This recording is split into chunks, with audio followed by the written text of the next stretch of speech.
시청자 여러분 안녕하십니까? 3월 26일 목요일 JTBC 뉴스 아침엔 시작합니다.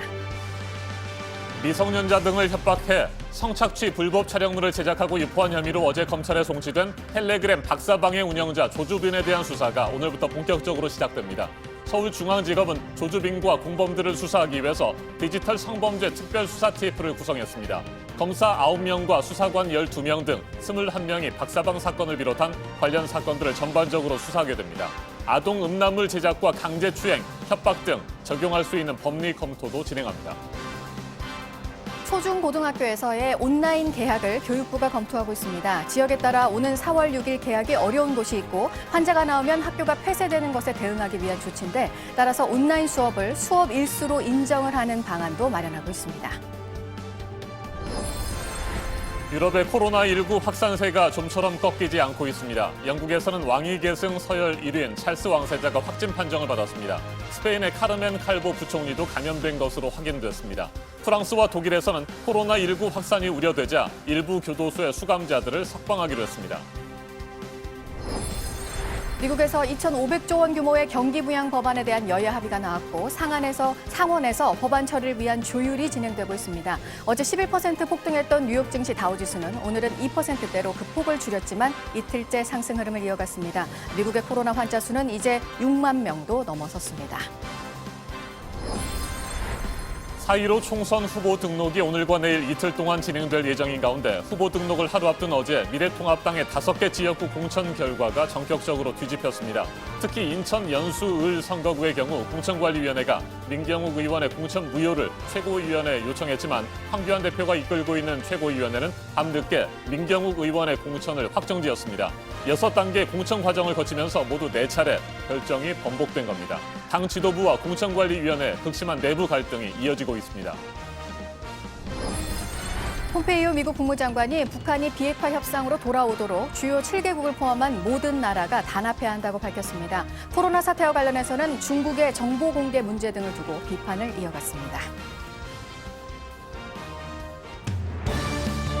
스스로 악마의 삶이라고 표현하면서 멈추게 해줘서 감사하다고 말한 텔레그램 박사방의 운영자 조주빈에 대한 검찰 수사가 오늘부터 본격적으로 시작됩니다. 서울중앙지검은 미성년자 등을 협박해 성착취 불법 촬영물을 제작하고 유포한 조주빈과 공범들을 수사하기 위해서 디지털 성범죄 특별수사 TF를 구성했습니다. 검사 9명과 수사관 12명 등 21명이 박사방 사건을 비롯한 관련 사건들을 전반적으로 수사하게 됩니다. 아동 음란물 제작과 강제추행, 협박 등 적용할 수 있는 법리 검토도 진행합니다. 대검찰청은 그동안 있었던 비슷한 사건들을 다시 전면 검토를 해서 사건 처리 기준을 강화할 예정입니다. 재판이 이미 시작된 사건이라도 추가 수사를 하겠다는 방침입니다. 박병현 기자가 보도합니다. 서울중앙지검은 디지털 성범죄 특별수사 TF를 만들어 N번방 사건 수사에 나선다고 밝혔습니다. 여성아동범죄 조사부가 중심이 돼 강력부, 범죄수익 환수부, 출입국 관세범죄 전담부 등 4개 부서가 합쳐져 TF가 꾸려집니다. TF에선 경찰 단계에서 수사한 N번방 사건과 이와 비슷하거나 관련 있는 사안을 전반적으로 수사할 계획입니다. 아동 음란물 제작, 강제추행, 협박 등 이번 사건에서 적용할 수 있는 법리 검토도 TF에서 담당합니다. 또 불법 동영상으로 얻은 범죄 수익도 되찾기 위해 다른 나라와 사법 공조도 나설 계획입니다. 대검찰청도 형사부를 중심으로 디지털 성범죄의 사건 처리 기준을 강화하기로 했습니다. 지난해 하반기부터 접수된 음란물 제작 배포 등과 관련한 사건도 다시 분석할 계획입니다. 이미 재판 중인 사건이라도 보강 수사를 하라는 취지인 겁니다. 앞서 윤석열 검찰총장은 인권 유린 범죄는 반사회적 범죄라며 검찰의 모든 역량을 집중해 근본적인 대응 방안을 마련하라고 지시했습니다. JTBC 박병현입니다. 관심은 조주빈에게서 압수한 휴대전화에 쏠리고 있습니다. 사기와 협박, 살해 모의를 비롯한 다른 혐의들이 확인될 수 있어서입니다. 현재 경찰이 정밀하게 분석하고 있습니다. 최하은 기자가 보도합니다. 경찰은 조주빈을 검찰에 송치하면서 성착취물 제작과 유포 등의 혐의를 우선 적용했습니다. 구속기간이 곧 끝나기 때문에 신병을 우선 넘겨야 했기 때문입니다. 그러나 조주빈과 공범들에 대한 범죄 혐의를 입증하기 위한 경찰의 수사는 계속됩니다. 경찰은 성범죄 이외에도 이른바 박사방을 운영하기에 앞서 텔레그램에서 벌인 여러 사기 행각을 조사 중입니다. 먼저 구속된 공범들의 진술과 증거 자료를 토대로 조주빈의 진술을 맞춰가며 수사를 해왔습니다. 총기 등을 구해주겠다고 한 뒤 돈만 받고 잠적하거나 마약 판매를 미끼로 돈을 뜯어낸 의혹도 있어 마약 소지와 투약 여부도 확인 중입니다. 박사방에서 파생된 다른 범죄가 있는지도 수사 대상입니다. 경찰은 주민센터에서 근무한 공익근무 요원 등이 빼낸 개인정보가 범죄에 활용된 걸로 보고 있습니다. 경찰은 최근 조주빈의 휴대전화 한 대를 확보해 디지털 포렌식 분석을 맡긴 걸로 확인됐습니다. 이를 통해 혐의를 더 명확히 입증하고 다른 범죄에 대한 증거도 확보할 수 있을 걸로 경찰은 보고 있습니다. JTBC 최하은입니다.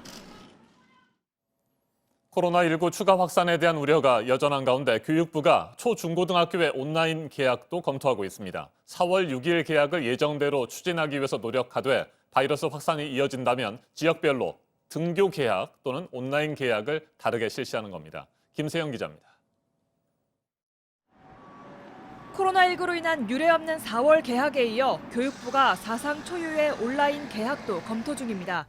개학 후 학생이나 교직원이 감염돼 휴업이 연장될 상황에 대비하기 위해서입니다. 이미 개학이 5주간 미뤄진 상황에서 추가 휴업을 하게 될 경우 법정 수업 일수를 지키기가 어렵기 때문입니다. 이에 따라 교육부는 원격 수업도 수업 일수와 수업 시수로 인정하는 방안을 마련할 계획입니다. 하지만 온라인 개학이 이루어지면 학생들 사이에 학습 편차가 벌어질 수 있다는 우려가 나옵니다. 학교별 온라인 수업 역량이나 컴퓨터와 스마트 기기 보유 상황이 다르기 때문입니다.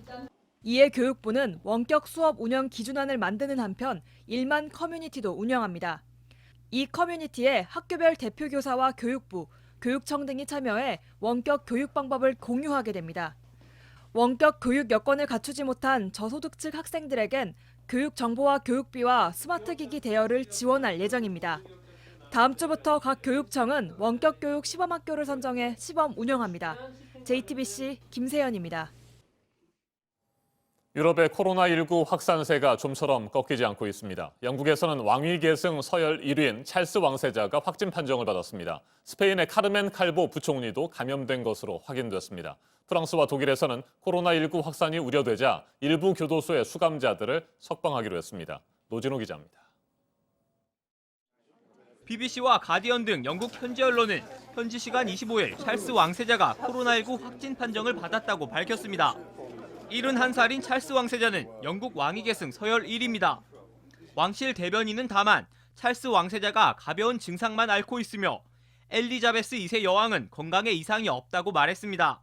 25일 오전 기준으로 사망자 3,434명을 기록하며 사망자 수에서 중국을 넘어선 스페인에서도 카르멘 칼보 부총리가 코로나19 양성 판정을 받았습니다.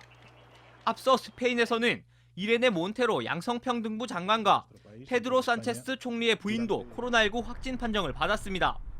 이탈리아는 25일 하루 사망자 수가 683명이 늘어 누적 사망자 수 7,503명을 기록했습니다. 누적 확진자 수는 하루 사이 5,210명이 늘어 74,386명으로 집계됐습니다. 누적 확진자 수 대비 누적 사망자 수인 치명률은 10.1%를 기록하고 있습니다. 다만 이탈리아는 지난 19일 이후 확진자 증가율이 완만하게 감소하고 있습니다. 프랑스와 독일에서는 교도소 수감자들의 감염 위험을 줄이기 위해 수감자 일부를 조기 석방시킬 계획입니다. 프랑스는 잔여 수감 기간이 2개월 미만인 수감자 최대 6,000명, 독일은 성범죄자를 제외한 수감자 1,000명 정도를 대상으로 고려하고 있습니다. JTBC 노진호입니다.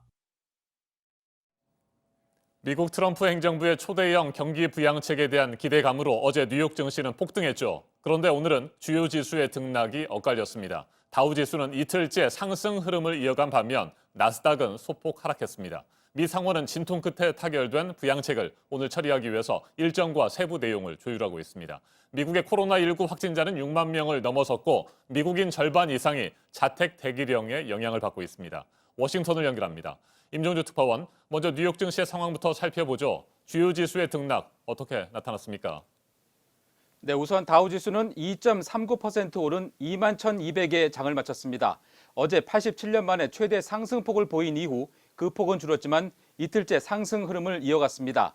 S&P 500도 1.15% 소폭 올랐습니다. 다만 나스닥 지수는 0.45% 떨어진 7,384로 장을 마감했습니다. 네, 트럼프 행정부의 경기 부양책은 오늘 상원에서 표결 절차가 이루어질까요? 네, 현재 오늘 통과시킨다는 방침만 나왔을 뿐 아직 구체적인 시간은 정해지지 않았습니다. 여야 지도부는 소속 의원들과 법안 내용을 검토하고 표결 일정을 조율하고 있습니다. 앞서 우리 돈 2,500조 원대에 이르는 초대형 경기 부양 법안은 우리 시간으로 어제 오후 여야 간 타결이 이루어졌습니다. 개인에 대한 현금 지급과 산업계, 지방정부 지원 방안 등이 담겼습니다. 여야 상원 원내대표의 말입니다. We have a bipartisan agreement on the largest rescue package in American history.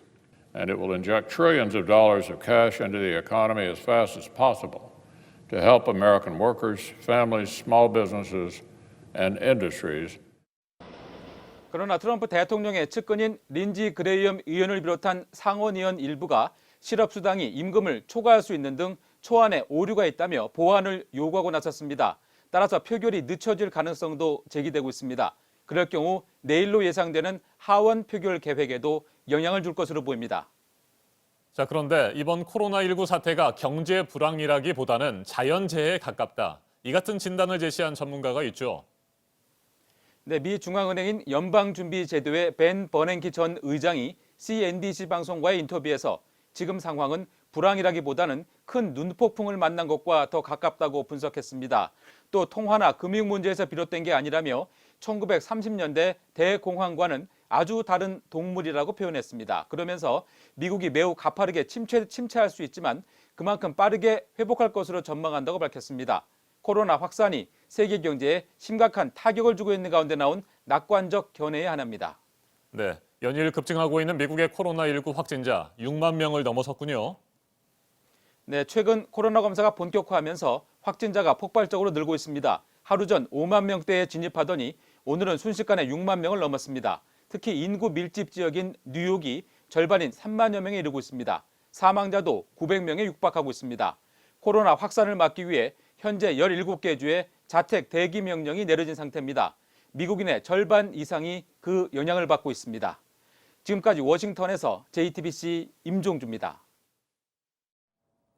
4.15 총선 후보 등록이 오늘과 내일 이틀 동안 진행되죠. 그런데 후보 등록을 하루 앞둔 어제 미래통합당의 5개 지역구 공천 결과가 전격적으로 뒤집혔습니다. 특히 인천 연수을 선거구의 경우 공천관리위원회가 민경욱 의원의 공천 무효를 최고위원회에 요청했지만 황교안 대표가 이끌고 있는 최고위원회는 밤늦게 민경욱 의원의 공천을 확정지었습니다. 6단계의 공천 과정을 거치면서 모두 4차례 결정이 번복된 겁니다.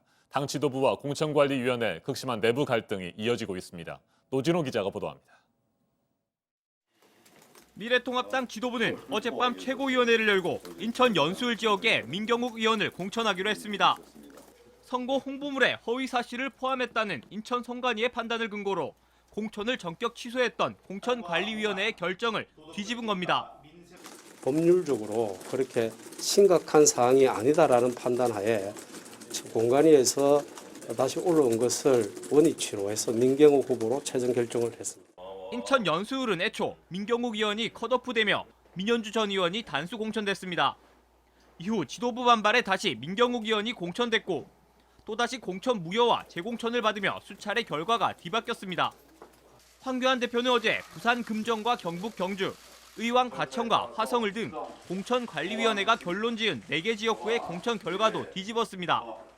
이 중 부산 금정과 경북 경주는 26일 하루 경선을 실시해 최종 후보를 가리기로 해 후보 등록이 시작된 오늘까지 경선을 치르는 초유의 사태를 맞았습니다.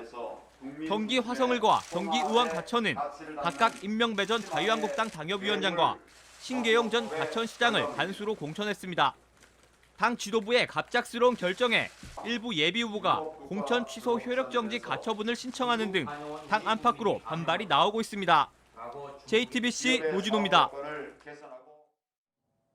마이크 폼페이오 미 국무장관이 주요 7개국 G7을 비롯한 모든 나라는 북한이 비핵화 협상에 복귀하도록 단합해야 한다고 말했습니다. 북한이 최근 잇따라 단거리 발사체를 쏘아 올리자 국제 공조로 문제를 해결해야 한다고 거듭 강조한 겁니다. 중국을 향해서는 코로나19 관련 정보를 투명하게 공개하지 않고 있다며 비판했습니다. 안태웅 기자입니다. G7 외교장관 화상회의 직후 기자회견을 연 폼페이오 장관. 코로나19 대처를 위한 국제적 대응은 물론 북한과 중국 등 사회주의 국가의 위협에 대해서도 G7 회의에서 상당한 시간을 할애했다고 설명했습니다. 폼페이오 장관은 G7과 모든 국가는 북한이 협상에 복귀하도록 요구하는 데 있어 단합을 유지해야 한다고 말했습니다. 그러면서 북한 핵미사일 개발에 외교적으로 또 경제적으로 압박을 해야 한다고 덧붙였습니다. 국제공조를 통한 최대 압박 정책으로 북한을 대화 테이블로 끌어내겠다는 기존 입장을 재확인한 것입니다. 폼페이오 장관은 중국을 향해서도 비판을 이어갔습니다. 전 세계는 코로나19 발병에 대한 정확한 정보를 필요로 한다며 G7 외교장관들이 중국의 허위 정보 유포에 대해 논의했다고 밝혔습니다. 코로나19가 미 육군에서 비롯됐다거나 이탈리아에서 시작했을 수 있다는 허위 정보를 꼬집은 것입니다. 폼페이오 장관은 앞서 미 언론과의 인터뷰에서도 중국 정부를 비판하면서 의료 분야와 관련한 미국 기업의 중국 내 공장을 철수시킬 수 있다는 점을 시사했습니다. JTBC 안태훈입니다. 네, 어제 이 시간에 생중계로 전해드렸던 검찰로 넘겨진 조주빈의 모습. 이 모습이 어제 종일 또 이슈가 됐습니다. 어제는 검찰에서 인권감독관과 짧게 면담을 한 뒤 서울구치소로 이송이 됐고요. 이제 검찰의 본격적인 조사가 오늘부터 진행이 됩니다. 이상엽 기자입니다. 취재진 앞에선 1995년생 조주빈. 앞을 보며 담담하게 꺼낸 말은 반성도 사과도 아니었습니다. 멈출 수 없었던 악마의 삶을 멈춰주셔서 정말 감사합니다. 피해자에게 할 말이 있느냐는 질문이 쏟아졌습니다. 저에게 피해를 입은 모든 분들께 진심으로 사죄의 말씀을 드립니다. 혐의를 인정하는지 죄책감은 없는지 물었지만 침묵했습니다. 미성년자 피해자들 많은데 죄책감 안 느끼시나요? 신상 공개가 결정된 조주빈은 모자와 마스크 없이 얼굴을 드러냈습니다. 머리엔 반창고, 목엔 보호대를 찼습니다. 경찰에 붙잡힌 뒤 유치장에서 벌인 자해의 흔적들입니다. 경찰서 앞엔 많은 취재진과 시민들이 모였습니다. 공범자도 처벌하라는 목소리도 나왔습니다. 법정 최고형을 구형하라! 구형하라! 구형하라! 경찰은 어제 조주빈을 아동 음란물 제작, 강제추행과 협박 등 7개 혐의로 검찰에 넘겼습니다. JTBC 이상엽입니다. 네, 경찰도 그렇고 검찰도 그렇고요. 불법 성착취 영상들이 올라온 온라인방에 단순하게 참여만 해도 처벌하는 걸 검토하고 있는 상황인데요. 조주빈이 운영하는 방에 들어가려면 암호화폐가 쓰였고 경찰이 암호화폐 거래소에 요청을 해서 유료 회원들을 지금 파악을 하고 있습니다. 박준우 기자입니다. 조주빈은 박사방을 유료로 운영해왔습니다. 박사방 가입비는 최소 20만 원에서 150만 원, 거래는 모두 암호화폐로 이루어졌습니다. 돈은 조 씨가 공지한 암호화폐 지갑에 입금됐습니다. 이렇게 가입한 회원들에게 미성년자 등 피해 여성들을 협박해 만든 성착취물을 박사방에 공개했습니다. 경찰은 조 씨와 회원들 간 거래 내역을 들여다보고 있습니다. 우선 주요 암호화폐 거래소 4곳에는 수사 협조 공문을 보냈습니다. 회원으로 의심된 인물이 해당 거래소에 가입한 이력이 있는지 확인하고 거래 내역 등을 제출해달라고 요청한 겁니다. 한 암호화폐 거래소 관계자는 거래소가 파악하고 있는 개인정보를 제공하는 등 수사에 적극 협조할 예정이라고 밝혔습니다. 경찰은 일부 암호화폐 구매 대행 업체에 대해서는 압수수색을 마쳤습니다. 암호화폐를 거래소에 직접 구매하지 않고 대행업체를 통해 주문한 경우도 많기 때문입니다. 경찰은 조 씨가 박사방 운영을 통해 얻은 범죄 수익이 최소 수억 원에 달할 것으로 보고 자금 흐름을 추적할 계획입니다.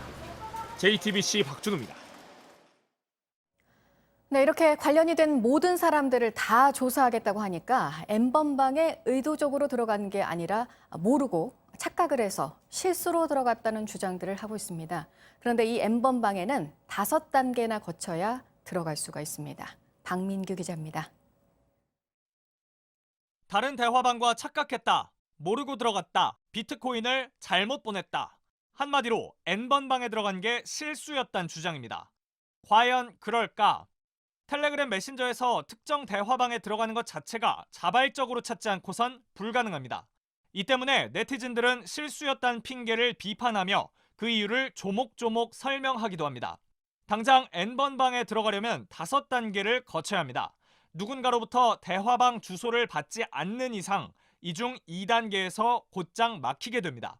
게다가 송금을 하려면 가상화폐를 써야 하고 그 계좌를 만들기 위해선 일반은행 계좌로 인증도 받아야 합니다. 도저히 실수로 이뤄질 순 없는 일들입니다.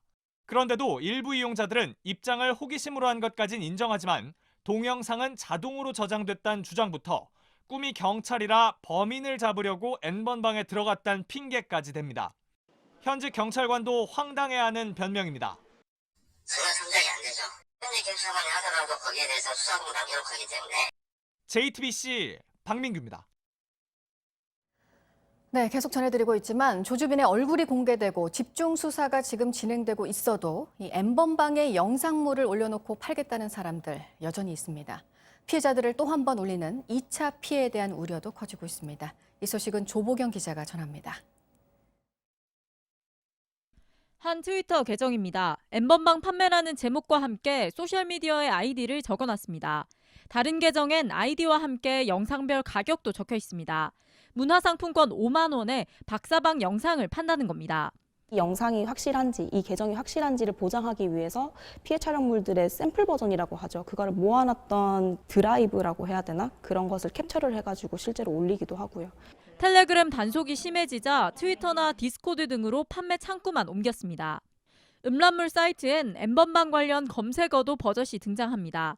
구글에서는 그동안 피해자를 특정하는 듯한 연관 검색어도 그대로 노출됐는데 방통위의 요청으로 억제됐습니다. 그 이름이 있는 것만으로도 사람들이 이미 성폭력이 일어났다는 걸 알 수 있고 그 영상을 구해볼 수 있는 가능성이 굉장히 높은데도 한 유튜버는 N번방과 관련해 피해자들의 잘못이라는 취지의 영상을 올렸다 비판을 받았습니다. 일부 누리꾼들은 판매 계정을 모아 따로 신고하고 검색어 삭제 운동을 벌이는 등 자발적으로 피해자들에 대한 2차 가해에 대응하고 있습니다. JTBC 조보경입니다.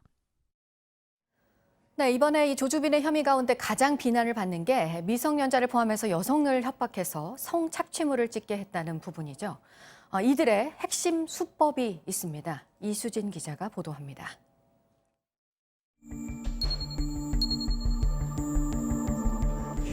누군지 안다며 신상을 유포하겠다고 협박해올 경우 전문가들은 일단 대화를 멈추라고 조언합니다. 불안한 마음을 이용해 개인정보를 빼내는 게 핵심 수법이기 때문입니다. 만약 상대가 정말 개인정보를 알고 있고 또 이를 토대로 협박을 해온다면 메시지를 읽지 말고 전문 상담기관에 연락해야 합니다. 모르는 사람이 연인처럼 말을 걸어와도 신상 정보를 함부로 말해선 안 됩니다. 그루밍 과정에서 가해자가 자신에게 전화를 걸라고 하거나 사는 지역과 학교, 또 다니는 학원을 물어봐도 대답해선 안 됩니다. 정보가 모이면 피해자가 특정될 수 있기 때문입니다. 개인에겐 도움을 요청하지 말아야 합니다. 변호사나 경찰을 사칭해서 개인정보를 빼내려는 미끼일 수 있기 때문입니다. 도움은 공인된 상담기관에 받아야 합니다. 수사에 필요하다며 아이디 비밀번호를 물어와도 응해선 안 됩니다. 신상 정보를 이야기할 경우 더 집요한 협박에 시달릴 수 있습니다. 또 만약 아이가 디지털 성범죄에 노출됐다면 피해자인 아이를 질책해선 안 됩니다. 이거는 우리 아이가 잘못했다고 생각하지 말고 그리고 감추지 마세요. 아이들이 숨을 일이 아니에요. 아이들이 숨으면 성범죄자들이 안전하게 된다는 걸 명심하시고. JTBC 이수진입니다. 주한미군이 선포한 공중보건 비상사태 효력이 앞으로 한 달가량 이어집니다. 코로나 감염에서 군대를 보호하기 위한 조치라는 설명인데 보도국 연결해서 알아보겠습니다. 인산승 기자, 하지만 주한미군의 위험 단계가 올라가는 건 아니라는 입장이죠? 네, 그렇습니다. 주한미군 사령부는 주한미군 시설 인접 지역으로 이 코로나19 바이러스의 노출 가능성이 커지면서 이 사령관이 공중보건 비상사태를 선포했다라고 밝혔습니다. 그러면서 이 세계보건기구 WHO가 경고 수준을 매우 높음으로 격상하고 또 미 국무부가 전 세계 여행을 금지하는 4단계 경보를 발표한 것이 비상사태 선포 이유라고 했습니다. 다만 이미 시행 중인 예방 조치를 강화하기보다는 이 사령관의 권한이 확대된 것이라고 설명했는데요. 이 비상사태 선포로 주한미군 사령관은 장병뿐 아니라 이 장병 가족과 또 군무원을 대상으로도 예방 조치 시행을 지시할 수가 있고 또 이를 어기면 조치 위반 때는 책임을 물을 수 있게 됩니다. 지금까지 주한미군에서는 장병과 직원 등 코로나19 확진자가 모두 10명 나왔습니다. 네, 미국에서 들어오는 입국자도 2주 동안 자가격리를 하도록 정부 대책이 어제 또 나왔죠. 미국에서 돌아와서 감염이 확인이 된 유학생이 있는데 확진 판정을 받기 전에 제주도 여행을 했다고 그러죠? 네, 그렇습니다. 제주도에 따르면 미국 유학생 A씨는 지난 20일부터 24일까지 4박 5일 동안 어머니 등 일행 3명과 제주에 다녀왔습니다. 제주에서 렌터카를 이용해서 카페와 국수집, 우도 등 20곳을 방문한 것으로 확인됐습니다. 제주에서 서울로 돌아온 24일에 선별진료소를 방문해서 검사를 했고 당일날 코로나19 확진 판정을 받았습니다. 현재까지 확인된 접촉자는 모두 38명이며 모두 자가격리 조치됐습니다. 이렇게 제주도를 여행한 확진자 외에도 유럽에서 귀국해서 제주도 집으로 돌아온 유학생도 코로나19 확진 판정을 받았다는 소식입니다. 다만 앞서 미국 유학생과 달리 유럽발 유학생은 현재 자가격리 대상이라 귀국 후에 집에 머문 것으로 확인됐습니다. 집에 돌아가는 과정에서 접촉한 택시기사 3명만 자가격리된 상태입니다. 이 유학생은 지난 24일에 제주도에 도착했고 어제 선별진료소를 찾아서 어젯밤 11시 30분쯤에 최종 확진 판정을 받았습니다. 이로써 제주도의 확진자는 모두 7명으로 늘었습니다. 이 밖에 새로운 소식은 정리해서 잠시 후 8시 이후에 두 번째 연결해서 전해드리겠습니다. 지금까지 아침엔 지금 JTBC 이재승입니다. 이번에는 오늘 아침 체크해봐야 할 뉴스들을 분야별로 살펴보겠습니다. 먼저 정치 분야입니다. 국회 공직자윤리위원회가 국회의원 재산 변동 사항을 공개했습니다. 의원 287명 가운데 100명이 주택을 2채 이상 보유한 다주택자로 조사됐습니다. 서울 강남 3구의 주택을 1채 이상 보유한 의원이 71명입니다. 정당별로는 미래통합당 의원이 52명으로 가장 많고 더불어민주당 29명, 민생당 9명 순입니다. 민생당이 손학규 전 바른미래당 대표를 상임 선거대책위원장으로 결정하고 선거대책위원회 체제로 공식 전환했습니다.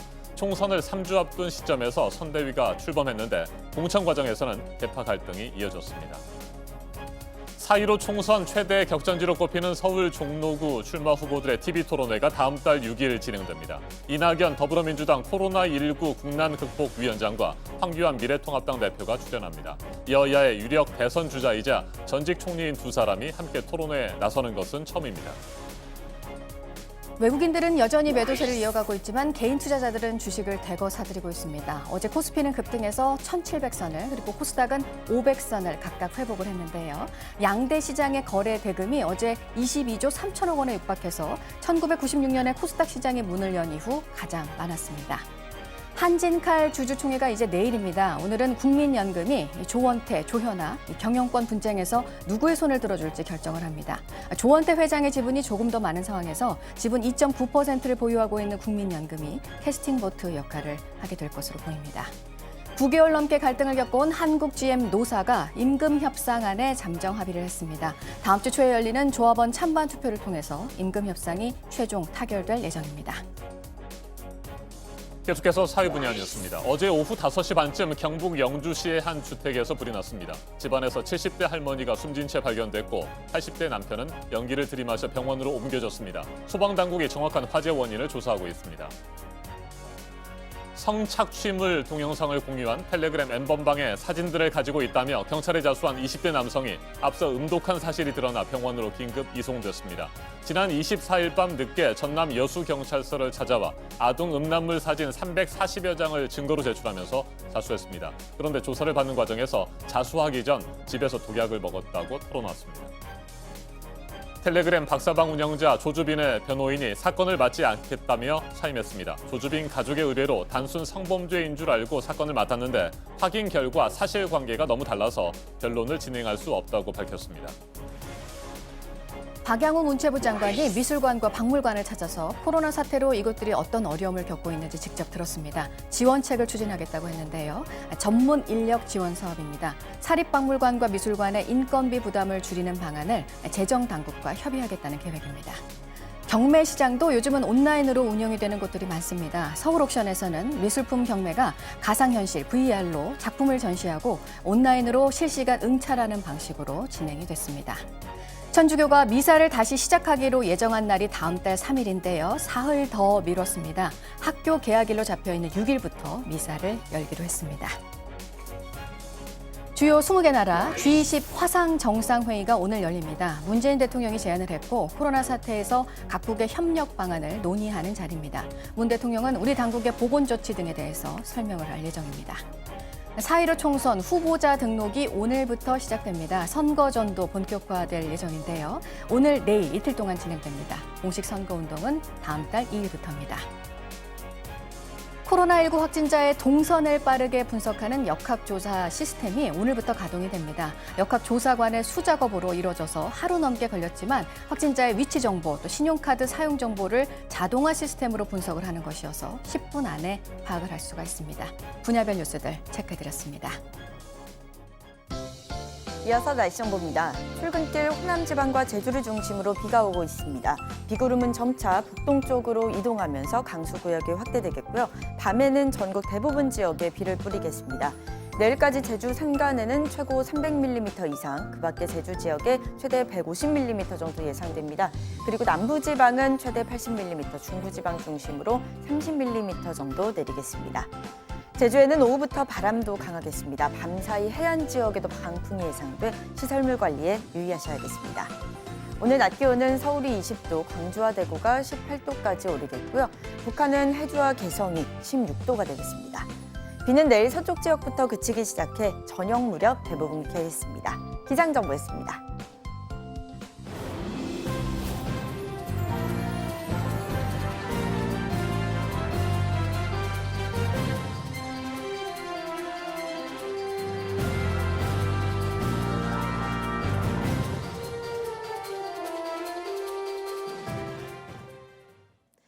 주한미군이 어제 방위비 분담 특별협정 미체결을 이유로 주한미군 내 한국인 노동자들에게 다음 달 1일부터 무급휴직을 하라고 개별 통보했죠.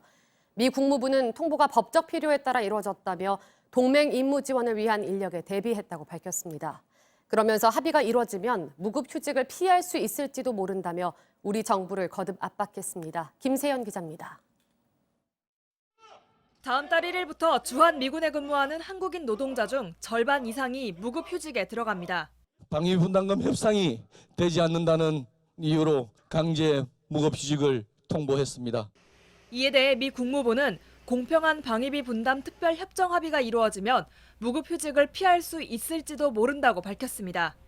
방위비 분담에 대한 한국의 양보를 압박하는 겁니다. 무급휴직 대상인 한국인 근로자 규모에 대한 표현도 키웠습니다. 지난 19일 로스앤젤레스에서 열린 한미 협상 후엔 무급휴직 대상을 거의 절반으로 언급했지만 이번에는 대부분이라고 표현했습니다. 또 무급휴직 통보가 법적 필요에 따라 이루어졌다며 동맹 임무 지원을 위한 인력의 계속에 대비했다고 주장했습니다. 한국인 노동자를 볼모로 잡았다는 비판에도 불구하고 방위비를 대폭 늘리기 위한 의지를 강하게 드러낸 겁니다. 한국 측 협상 대표단은 한국인 노동자 인건비 문제만이라도 먼저 해결하려고 했지만 미국 측은 포괄적 합의가 우선이라는 입장을 굽히지 않고 있습니다. JTBC 김세연입니다. 어제 저녁 8시 50분쯤 서울시 구로구에 있는 상가 2층 마사지숍에서 불이 났습니다. 불은 20분 만에 꺼졌고 건물 3층에 사는 주민 3명이 연기를 흡입해 치료를 받았습니다. 소방당국은 화장실에 설치된 세탁기에서 누전으로 인해 불이 난 걸로 보고 정확한 화재 원인을 조사하고 있습니다. 어젯밤 9시쯤 대구시 달성군 주암산 7부 능선에서 불이 났습니다. 불은 1시간 반 만에 꺼졌습니다. 임야 500제곱미터가 탔지만 다행히 인명피해는 없었습니다. 소방당국은 정확한 화재 원인을 조사하고 있습니다. 중소벤처기업부는 기술 침해에 대한 행정조사를 거부한 대웅제약에 과태료 500만 원을 부과했다고 밝혔습니다. 기술 침해 행정조사 제도가 도입된 이후 과태료가 부과된 첫 번째 사례입니다. 메디톡스는 지난해 3월 자사 전 직원이 빼낸 보톡스 제품의 원료와 제조기술 자료를 대웅제약이 불법으로 사용하고 있다고 신고했습니다. 중기부는 이를 확인하기 위해 현장 조사를 요청했지만 대웅제약이 거부해 과태료를 매겼다고 설명했습니다. 미성년자 등을 협박해 성착취 불법 촬영물을 제작하고 배포한 텔레그램 박사방의 운영자 조주빈이 어제 검찰로 넘겨졌죠. 어제 아침 서울 종로경찰서에서 얼굴이 공개됐는데 조주빈은 스스로 악마의 삶이라고 표현하면서 그 악마의 삶을 멈추게 해줘서 감사하다고 말했습니다. 불법 촬영물 제작과 배포로 인해 씻을 수 없는 상처를 입은 여성들에 대한 사과는 전혀 없었습니다. 백성문 변호사 자리 함께했습니다. 어서 오십시오. 네, 안녕하세요. 네, 조주빈 어제 검찰에 송치됐습니다. 네. 아동 음란물 제작, 강제추행, 협박 뭐 이런 여러 가지 혐의들이 있는데 그 이외에도 많죠. 네, 맞습니다. 네. 이 조주빈 같은 경우는 2018년 12월부터 올해 3월까지 텔레그램 방 등을 이용해서 이제 뭐 아동 음란물이나 성착취 영상이나 이런 것들을 올렸던 혐의를 받고 있는데요.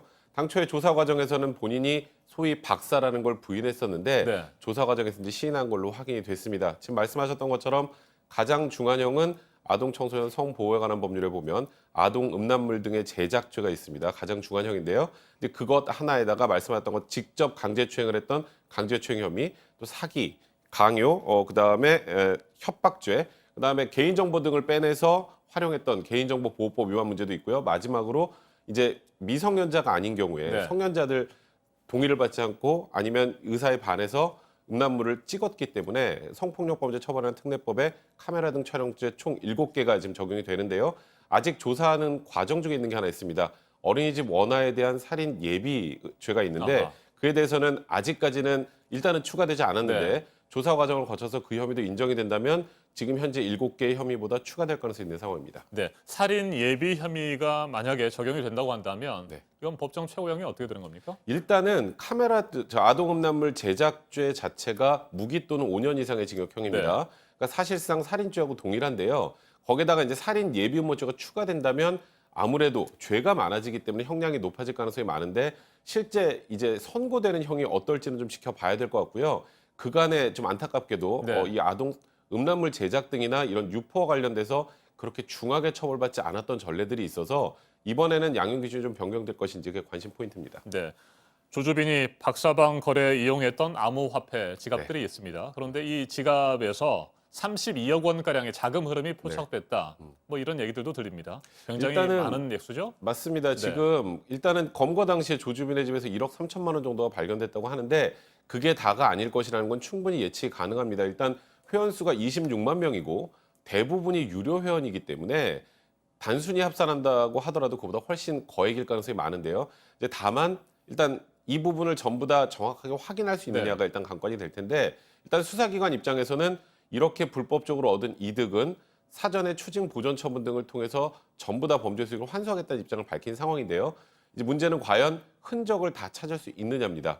일단 가상화폐 거래소 한 4군데 정도를 이용했다고 하는데 그곳에서도 자료는 이제 제공을 해준다고 하는데요. 일단 그 자료 제공하는 것 자체에서 좀 불확실한 부분이 있을 가능성이 좀 있고요. 또 하나는 거기서 돈을 인출한 다음에 소위 말하는 던지기 수법이라고 해서 현금을 어디다 일정한 장소에 갖다 놓으면 가져가는 형태를 취해서 범죄 수익을 정확히 파악하는 것도 이번 수사의 가장 중요한 부분 중에 하나라고 봐야 될 것 같습니다. 네, 암호화폐 지갑에서 오고 갔던 그런 자금들을 결국 회원들로부터 받은 돈 아니겠습니까? 맞습니다. 네, 회원들 암호화폐로 그렇게 해서 돈을 지급했는데 이 부분에 대한 추적은 충분히 가능합니까? 일단은 지금까지는 어느 정도 가능할 것으로 보이는데요. 일단은 말씀드렸던 것처럼 원칙적으로는 이제 가상화폐를 사용했던 건 추적이 어렵고 추적이 불가능하다는 이유 때문에 가상화폐를 활용한 것 아니겠습니까? 일단 뭐 거래소에서 적극적으로 협조를 해준다는 전제 하에서는 어느 정도 자금의 흐름은 파악할 수 있지 않을까 이렇게 보고 있습니다.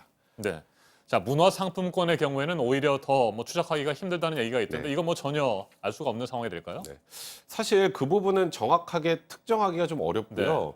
그거는 예를 들어서 가담한 유료 회원들이나 아니면 조주빈의 입을 통해서 어느 정도 확인이 돼야 그 다음 단계에서 이제 범죄 수익을 정확하게 알 수 있을 텐데 그 부분까지 추적하는 거는 지금 그렇게 쉬워 보이는 상황은 아닙니다. 네, 저희가 앞서 뉴스체크에서도 전해드렸습니다만 여수경찰서를 찾아온 20대가 자신이 가지고 있었던 음란 사진들을 공개를 했고 음독한 사실도 털어놔서 병원으로 긴급 후송됐다는 얘기가 있었습니다. 그만큼 지금 많은 사람들이 떨고 있을 것 같아요. 그렇죠. 회원들, 이 사람들의 혐의가 어떻게 적용이 되는 겁니까? 이거는 조금 나눠서 생각을 해봐야 됩니다. 일단은 어제 법무부에서는 범죄단체 조직죄로 전부 다 묶어서 전부 처벌이 가능하다고 하긴 했습니다만 실제 그게 적용이 될 수 있을지는 조금 지켜봐야 될 것 같습니다. 왜냐하면 가담 정도에 따라 다 다를 수밖에 없는데요.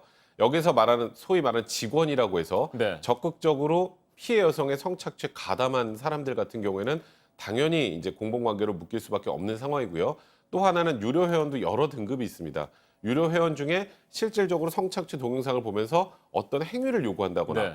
했다면 이런 사람들도 공범관계로 묶을 가능성이 굉장히 높은 거고요. 적극적인 가담자라고 봐야 그렇죠. 되겠죠? 적극적인 가담자로 볼 수 네. 있는 거고요. 그리고 다음 단계로 이곳에서 다운받은 영상을 소지한 사람이 있을 거예요.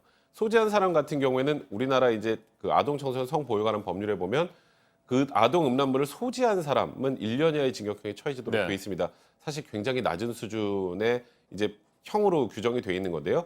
근데 마지막으로 이제 문제가 되는 건 단순히 본 사람. 네네. 단순히 본 사람을 과연 공범으로 묶을 수 있을까? 아니면 별개죄로 처벌할 수 있을까? 제가 말씀드렸던 것처럼 아동 음란물을 소지한 사람을 처벌하는 규정은 있지만 본 사람을 처벌하는 규정은 지금 현재 없는 상황입니다. 그래서 일단은 모든 회원들에 대해서 적극적으로 처벌한다는 원칙은 세우는 상황입니다만 개개의 그 행위 태양이나 유형에 따라서는 처벌의 정도가 좀 달라질 수도 있고요. 아예 처벌을 받지 않는 사람이 나올 가능성도 배제할 수는 없습니다. 네. 그렇다면 뭐 단순히 그 불법 촬영물을 본 사람들보다는 네. 다운로드를 받아가지고 소지한 사람들이 일단은 네. 처벌을 받을 가능성이 높다 이렇게 볼 수는 있는 겁니까? 그러니까 일단은 소지죄는 법에 규정이 있어요. 네. 근데 사실 형사법 체계에서 가장 중요한 건 죄형법정주의라고 해서 형사법에 규정이 돼 있는 범죄 사실만 이제 처벌이 받는 거거든요. 그러니까 아무리 부도덕한 행위를 했다고 하더라도 형사법규가 없으면 처벌을 못 받는 게 형사법의 대원칙이긴 합니다. 그런데 지금 제가 말씀드렸던 것처럼 아동 음란물 소지죄는 있는데 네. 단순히 스트리밍 서비스를 이용해서 본 사람을 처벌할 수 있을까? 지금 일단은 현행법규가 없기 때문에 그래서 법무부에서도 밝히고 지금 일선 경찰이나 검찰에서 얘기 나오는 것처럼 전체적으로 회원 가입한 사람들 전부를 공범으로 묶어서 처벌을 하려고 하는데 그게 이제 현실적으로 가능할지에 대해서는 법조계 내에서도 의견이 좀 갈리는 상황입니다. 네. 박사방의 운영자 조주빈의 신상은 공개가 됐습니다. 그런데 지금 저희가 쭉 얘기를 하고 있는 회원들, 네. 이 회원들의 신상은 공개할 수 있을 것이냐 이 부분에 대해서는 의견들이 좀 엇갈리는 것 같습니다. 네, 일단은 뭐 어제 나온 얘기로는 원칙적으로 전부 다 공개를 할 수 있도록 하겠다라는 얘기가 나오긴 했는데 제가 말씀드렸던 것처럼 여러 행위 태양에 따라서 공개 여부가 갈릴 가능성은 분명히 있습니다. 이 회원 전체를 범죄단체 조직죄로 일괄적으로 묶어서 판단을 할 수 있을지 제가 아까 의문을 좀 표현해 드렸는데요. 만약에 그렇다면 이론적으로는 전체 공개도 가능하겠지만 현실적으로는 가담 정도에 따라서 공개 수위가 결정될 가능성이 굉장히 높은 상황이 아닐까 이렇게 보고 있습니다. 네.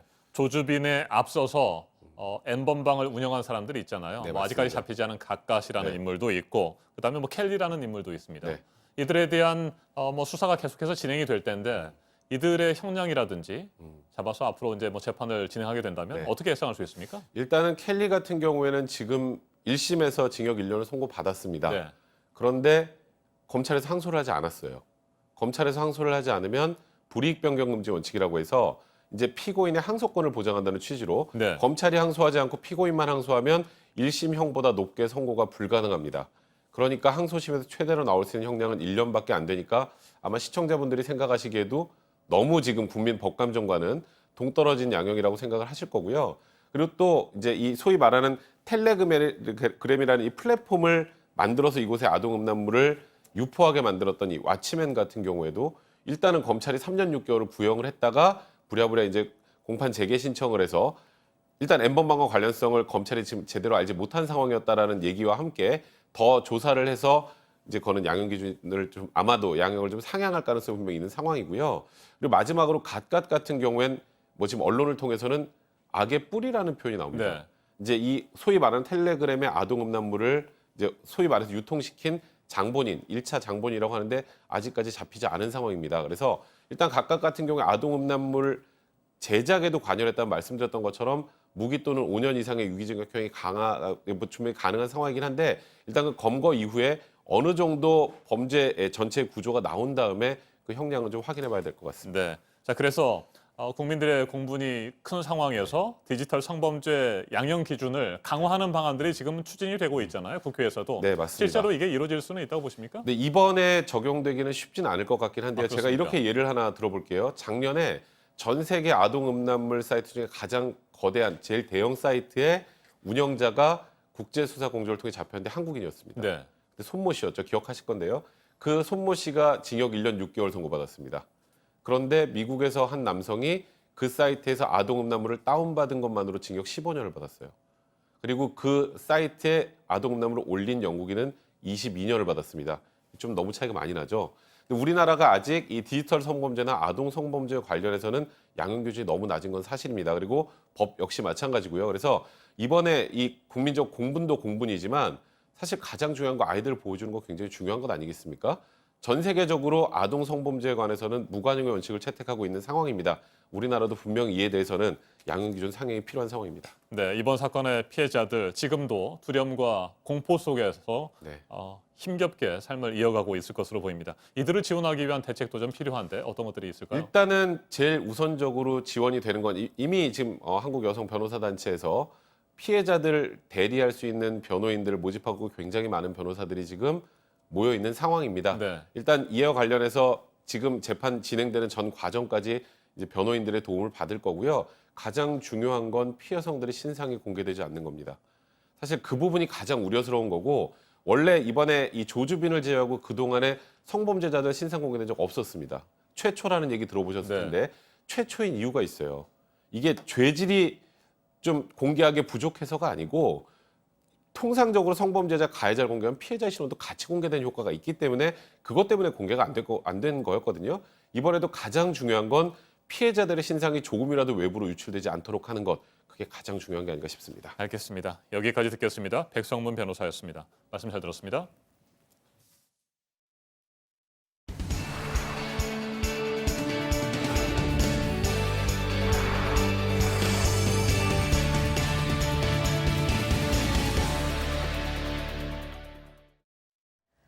하루 동안 확인된 국내 코로나19 확진자 가운데 해외에서 들어온 사람은 이제 절반을 넘어섰습니다. 유럽뿐 아니라 미국에서 들어온 사람들에 대해서도 조치가 필요하다는 지적이 이어졌었는데 일단 나온 정부의 대책은 2주간 자가 격리입니다. 미국발 입국자 전원에 대해 코로나 검사를 하는 건 상황을 더 보고 실시를 하겠다는 방침입니다. 박유미 기자입니다. 금요일인 27일 0시. 이 시간부터 미국에서 오는 사람들은 2주간 자가격리에 들어갑니다. 기침이나 열 같은 증상이 있으면 공항에서 바로 검사를 받지만 증상이 없는 사람은 집으로 갑니다. 장기 체류하는 외국인도 자가격리 대상입니다. 모두 검사를 받는 유럽 입국자와는 조금 차이가 있습니다. 유럽에서 들어온 내국인은 집에 가더라도 사흘 이내에 보건소에서 검사를 받아야 합니다. 미국발 입국자의 경우엔 자가격리 중 증상이 있을 때만 검사를 받습니다. 정부는 두 지역의 위험도에 아직 차이가 있다고 보고 있습니다. 유럽과 비교를 했을 때 유사한 수준으로 되면 미국 입국자들에 대해서도 2단계로 자가격리자들에 대한 전수조사, 전수검사를 적용할 계획입니다. 하루 사이 발생한 신규 환자 100명 가운데 51명은 해외에서 들어온 사람들입니다. 검역 과정에서만 34명이 확인됐습니다. 자가격리 대상이 늘면서 관리 수위도 높이기로 했습니다. 공항 검역소와 지자체에서 2차례 명령서를 보내고 수칙을 따르지 않으면 고발할 방침입니다. JTBC 박유미입니다. 코로나 사태로 힘들어진 소상공인들을 위한 긴급 대출 그 접수가 어제 시작이 됐는데 새벽부터 긴 줄을 서고 또 시스템이 다운되고 지금 이분들이 겪고 있는 상황을 그대로 보여줬습니다. 실업급여 창구도 지금 마찬가지인데요. 역시 어려워진 기업들이 직원들을 줄이고 있어서입니다. 여기에 대해서는 직원 고용을 기업이 유지를 하면 수당 지원을 더 늘리는 정부 대책이 나왔습니다. 성화선 기자의 보도입니다. 바쁘게 움직이던 지게차가 멈췄습니다. 전자제품 부품 공장인 이곳엔 원래 30명이 일했지만 지금은 10명만 남았습니다. 코로나19 확산으로 중국에서의 주문이 급감하면서 20명은 휴직에 들어갔습니다. 20% 30% 수준밖에 안 되죠. 창고에 집어넣어서 창거래를 지불하면서 그 대기를 좀 하고 있었습니다. 면세점에 제품을 납품하던 한 중소기업은 최근 직원들에게 사직을 권고했습니다. 여행객들이 주문했던 면세품을 잇따라 반품하면서 큰 폭의 적자가 났기 때문입니다. 코로나19가 확산된 지 2달 만에 중소기업 현장에선 이처럼 감원 칼바람이 불고 있습니다. 이러자 고용센터에는 실업급여를 신청하는 이들로 북적입니다. 거의 100명 들어왔다면 한 10명, 15명 정도밖에 안 들어오니까 계약 순서대로 해갖고 그만뒀으면 좋겠다는 하루에 8명, 9명씩 출근했었는데 하루에 한 3명 정도로 줄었어요. 버틸 때까지는 버텨봐야죠. 실업급여 받으면서. 이번 달 들어 실업급여를 신청한 사람은 1년 전보다 3만 명 넘게 늘었습니다. 정부는 직원을 휴업, 휴직시키는 방식으로 고용을 유지하는 기업엔 업종에 관계없이 수당의 90%까지 지원하기로 했습니다. JTBC 성화선입니다. 오늘의 핵심 뉴스들을 정리해드리는 아침엔 주요 뉴스입니다. 미성년자 등을 협박해 성착취 불법 촬영물을 제작하고 유포한 혐의로 어제 검찰에 송치된 텔레그램 박사방의 운영자 조주빈에 대한 수사가 오늘부터 본격적으로 시작됩니다. 서울중앙지검은 조주빈과 공범들을 수사하기 위해서 디지털 성범죄 특별수사 TF를 구성했습니다. 검사 9명과 수사관 12명 등 21명이 박사방 사건을 비롯한 관련 사건들을 전반적으로 수사하게 됩니다. 아동 음란물 제작과 강제추행, 협박 등 적용할 수 있는 법리 검토도 진행합니다. 교육부가 초중고등학교에서의 온라인 개학을 검토하면서 온라인 수업을 수업 일수로 인정하는 방안도 함께 마련하고 있습니다. 다음 주 원격 교육 시범학교의 운영 결과를 보면서 구체적인 판단을 하겠다는 방침입니다. 유럽의 코로나19 확산세가 좀처럼 꺾이지 않고 있습니다. 영국에서는 왕위 계승 서열 1위인 찰스 왕세자가 확진 판정을 받았습니다. 스페인의 카르멘 칼보 부총리도 감염된 것으로 확인됐습니다. 프랑스와 독일에서는 코로나19 확산이 우려되자 일부 교도소의 수감자들을 석방하기로 했습니다. 미국의 코로나 환자 수는 이제 6만 명도 넘어섰습니다. 2,500조 원 규모의 경기 부양 법안에 대한 여야 합의가 나왔고 법안 처리를 위한 조율이 현재 진행이 되고 있는데 다우지수는 상승폭은 2%대로 줄었지만 이틀째 상승세를 보였습니다. 4.15 총선 후보 등록이 오늘과 내일 이틀 동안 진행될 예정인 가운데 후보 등록을 하루 앞둔 어제 미래통합당의 5개 지역구 공천 결과가 전격적으로 뒤집혔습니다. 특히 인천 연수을 선거구의 경우 공천관리위원회가 민경욱 의원의 공천 무효를 최고위원회에 요청했지만 황교안 대표가 이끌고 있는 최고위원회는 밤늦게 민경욱 의원의 공천을 확정지었습니다. 6단계 공천 과정을 거치면서 모두 4차례 결정이 번복된 겁니다. 당 지도부와 공천관리위원회의 극심한 내부 갈등이 이어지고 있습니다. 북한이 비핵화 협상으로 돌아오도록 주요 7개국을 포함한 모든 나라가 단합을 해야 한다고 폼페이오 미국 국무장관이 밝혔습니다. 코로나 사태와 관련해서는 책임을 묻기보다 위기를 해결하는 게 먼저라면서도 중국에 대한 비판은 이어갔습니다. 아침엔 주요 뉴스였습니다. 이어서 날씨 정보입니다. 출근길 호남 지방과 제주를 중심으로 비가 오고 있습니다. 비구름은 점차 북동쪽으로 이동하면서 강수 구역이 확대되겠고요. 밤에는 전국 대부분 지역에 비를 뿌리겠습니다. 내일까지 제주 산간에 300mm 이상, 그 밖에 제주에 최대 150mm 이상 쏟아지겠습니다. 남부 지방에는 최대 80, 중부 지방에는 대체로 30mm 정도 예상됩니다. 제주에는 오후부터 바람도 강하겠습니다. 밤사이 해안 지역에도 강풍이 예상돼 시설물 관리에 유의하셔야겠습니다. 오늘 낮 기온은 서울이 20도, 광주와 대구 18도가 되겠고요. 북한은 해주와 개성이 16도가 되겠습니다. 비는 내일 서쪽 지역부터 그치기 시작해 저녁 무렵 대부분 개겠습니다. 기상정보였습니다.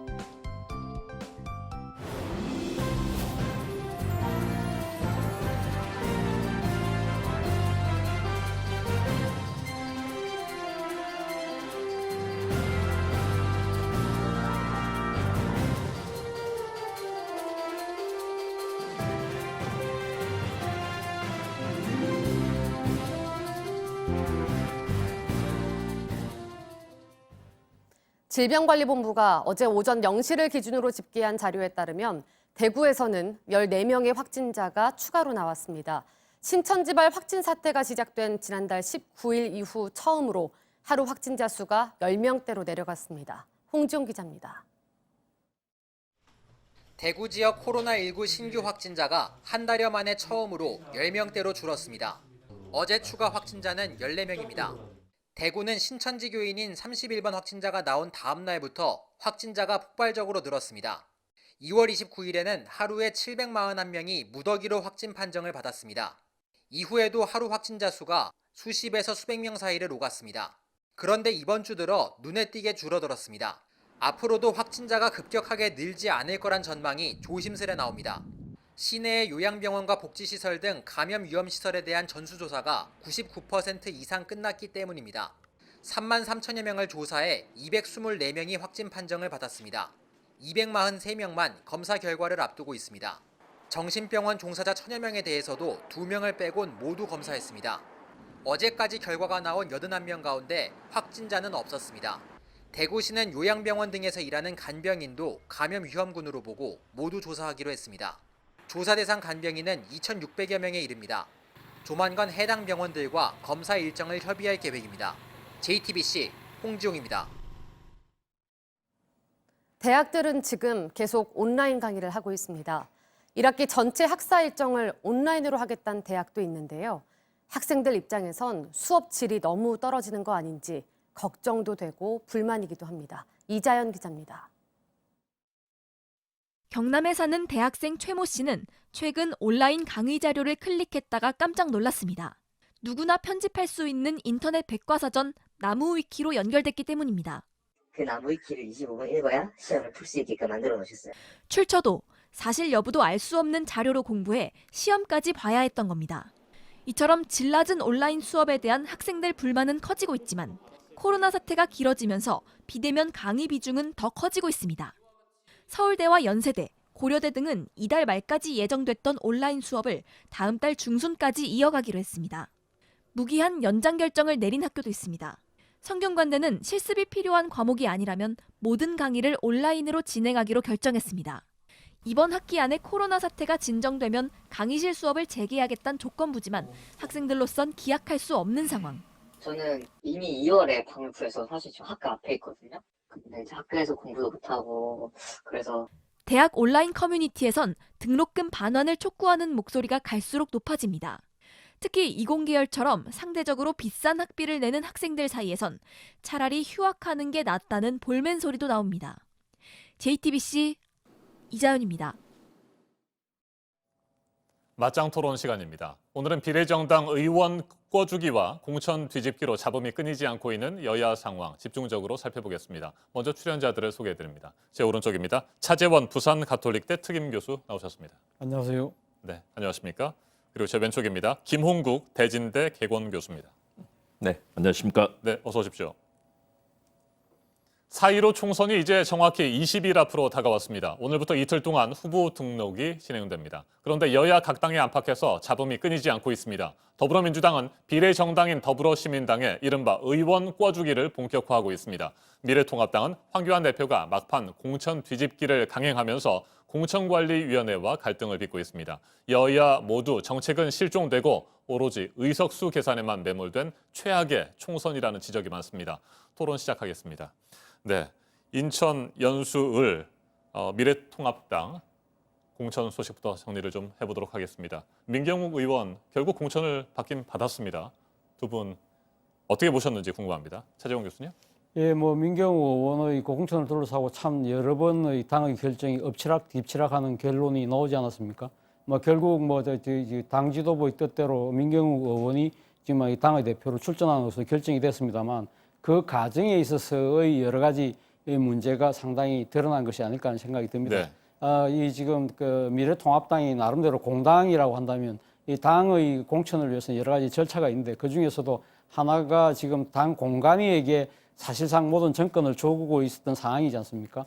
그러한 상황에서 이 지금 사실 공관위가 최초에 민경욱 의원에 대해서는 이 컷오프, 그러니까 공천 탈락을 했다는 겁니다. 네. 시켰다가 그 부분에서 최고위가 그걸 뒤집었죠. 그래서 경선을 하긴 했습니다만 그 부분에 대해서도 지금 또 이 공관위가 또 이 지금 민경욱 의원의 그 선거법 위반 문제를 들고 나와서 이것이 그러니까 지금 그 민경욱 의원은 안 된다고 이야기했지만 어제 밤 늦게 심야에서 최고위가 최종적으로 결정을 했습니다만 이 과정에서 드러난 문제들은 결국은 그러면 공관위의 역할은 가면 어디까지인가 이 부분이 있는 것이고요. 사실 이 공관위를 처음 출범시킬 때 한교안 대표가 했던 이야기가 이 혁신과 개혁 공천을 이야기를 하면서 이 공관위에게 정권을 주겠다고 했는데 네. 과연 이 지금 공관위가 판단했을 때 문제 있는 후보라고 판단하는 이 부분에 대해서 지금 그러니까 최고위는 상당하게 그 큰 불법성은 없다고 지금 판단하는 부분, 이러한 대목들에 대해서 그러니까 지금 양측의 입장이 그러니까 엇갈리고 있는데 이 부분에 대해서 하나의 일치된 목소리를 내지 못할 경우에는 향후 총선에 상당한 악영향을 미칠 수 있다. 그리고 또 하나는 이 지금 당사자가 왜 민경욱 의원인데 네. 민경욱 의원은 뭐 사실 이 4년 동안 의정 활동하는 기간 중에 여러 차례 이 구설수에 올랐지 않았습니까? 특히 당의 입이라고 하는 대변인을 맡고 있으면서 숱한 막말 논란에 휩싸였는데 그런 의원에 대해서 이 당 지도부가 끝까지 감사하는 모습을 보이는 이유, 이 부분에 대해서 그러면 이 지금 미래통합당이 지향하는 이 공천의 가치, 방향 이런 부분에 대해서 유권자가 헷갈릴 수 있다. 그리고 또 하나의 그 관점은 민경욱 의원이 황교안 대표 체제의 입을 담당했던 대변인이라는 측면에서 이 황 대표의 측근이다. 결국은 측근 구하기가 아니냐는 그러한 따가운 지적에 대해서 과연 당 대표로서의 공정성 이런 부분들에 대해서까지 의문이 제기되고 있는 상황이라고 한다면 제가 생각했을 때는 민경욱 의원에 대한 공천을 최종적으로 당 최고위가 결정을 했지만 네. 이 부분에 대해서는 아마 상당한 적잖은 후폭풍이 있지 않을까 하는 생각이 듭니다. 네, 김은국 교수님, 민경욱 의원의 공천 6단계 공천 절차를 거쳤는데 4차례나 결정이 번복된 겁니다. 그러니까요. 민경욱 의원뿐만 아니라 어제 하루 동안에 5군데가 사실상 네. 바뀐 거거든요. 그렇다면 선거일을 불과 20일 앞두고 마지막 단계 후보자 등록이 이제 시작됩니다. 오늘부터. 그러면 마지막 단계에서 이 4년의 국정을 담당할 헌법기관 후보자를 공당이 이렇게 하는 과정들, 이게 미래통합당 내부에서 나오는 공천에 대한 평가 들어보면요, 호떡 공천이다. 하루 동안에 이렇게 호떡 뒤집듯이 네. 모든 공천이 뒤집히는 이런 상황들이라든가 또는 막장 드라마다라고 이게 미래통합당 내부에서 나오는 얘기입니다. 다시 말해서 내부에서도 이런 절차에 대해서 제대로 평가를 받지 못하고 있다. 왜냐하면 당헌이 규정하고 있는 여러 가지 공천의 과정들, 그리고 선거 기관에는 공천을 담당하는 기관을 따로 두는 이유가 있는 것 아니겠습니까? 그런데 모든 결정을 최고위가 이렇게 뒤집고 그 과정에는 상당수가 황교안 대표의 측근들, 사실 민경욱 의원도 마찬가지고요. 관련되는 그런 공천이 뒤집힌 곳들은 황교안 대표의 측근들과 상당히 관련이 많은 부분이 있습니다. 다시 말해서 최근의 선거 상황 전체에서 야권의 사령탑을 맡고 있는 황교안 대표, 대권 주자 아니겠습니까? 네. 향후의 선거 이후, 총선 이후에 이 행보까지도 고려한 여러 가지 결국은 조직을 다시 다잡는 그런 차원의 이런 여러 가지 행보라고 보여지는 측면들이 많고 당내에 또 그런 비판이 일고 있지 않습니까? 그런 측면에서 과정에서도 이렇게 막바지에 뒤집기 반복하는 그런 공천의 모습도 볼썽사납고 공관위와 최고위가 마지막까지 대결하면서 결국은 이석연 부위원장이 그런 얘기 하지 않았습니까? 당헌에도 어긋나고 이런 받아들일 수 없지만 그러나 선거가 임박해 있기 때문에 어쩔 수 없이 받아들인다고 할 수밖에 없는 이 대립 상황들, 네. 결국은 과정도 그렇고 보수, 합리적이고 상식적인 보수가 추구해야 될 가치들은 놔둔 채 결국은 의석과 자기 세력 힘기에 혈안이 돼 있는 모습들, 이렇게 평가를 하고 있는 상황인데요. 굉장히 비판적으로 접근할 수밖에 없고 정치에 대한 국민적인 불신을 계속 낳을 수밖에 없는 그런 막판 공천이 이루어지고 있다. 여당도 뭐 그렇지만 네. 야당의 상황도 심각하다라고 평가하지 않을 수 없습니다. 네, 그러니까 황교안 대표가 공천 과정에서 자신의 뜻을 굽히지 않고 밀어붙인 것은 총선 이후의 상황을 생각한 당권 다지개 차원일 수도 있다. 이렇게 보시는 거군요. 그렇습니다. 네, 이해 동의하십니까? 예, 뭐 저도 뭐 같은 생각인데 앞서 제가 말씀드렸습니다만 민경욱 의원 사례 하나만 보더라도 민경욱 의원이 상당히 친황 체제의 일종의 그러니까 상당한 핵심적인 역할을 했다. 그러한 자신들의 그러니까 한민경욱 의원을 비롯한 여러 소위 말하는 측근들이 지금 그 공천 과정에서 대거 낙천되는 상황 때문에 상당히 나름대로 황교안 대표가 조금 나름대로 좀 초조해진 것이 아닐까라는 생각이 듭니다. 결국 그 결과적으로 보면 일종의 정치적 현실 앞에서 이 무너진 미스터 법 질서의 무너진 원칙이 아닐까 하는 생각이 드는데요. 앞서 제가 말씀드린 대로 황교안 대표가 공천관리위원회를 구성하면서 김영호 공관위원장에게 정권을 부여하겠다고 했거든요. 정권이라는 것 자체는 사실 공관위가 결정하는 사항에 대해서는 최고위가 그냥 고무도장처럼 사실상 인정하겠다는 그런 뜻이 내포됐던 것이 아니겠습니까? 네. 그렇다고 한다면 지금 이 공관위원장이 중도에 사퇴하고 막판에 이 지금 여러 가지 그러니까 지금 이 공천 결과 뒤집어지는 상황에서 그 관련된 지역구에서 상당히 그러니까 황교안 대표의 측근들하고 관련된 부분들이 있다고 한다면 결국 황교안 대표 입장에서는 이번 공천 과정에서 자기 측근들이 대거 낙마함에 따라서